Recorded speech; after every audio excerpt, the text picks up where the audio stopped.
It's a book of everything I know. It's sufficiently thick too, so that's Yeah, that's always just barely. I know just barely one book's worth of stuff. That's what we learned. I wrote the book with my friend Sheila Heti, and Sheila is actually a writer. I'm some guy who's friends with a writer, I think. But and Sheila's a very interesting and imaginative writer, and she's very interested in certain kinds of literary experiment, and she's very interested in the relation between literature and reality, and she's very interested in interviews and people.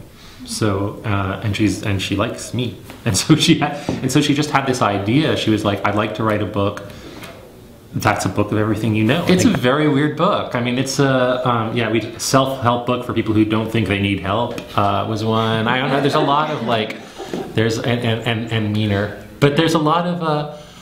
It's a very weird book because it really is like it reads like conversation. I think it's about many different things. Some of it is self-helpy, and some of it's advice, but I mean, my qualifications to give advice are questionable.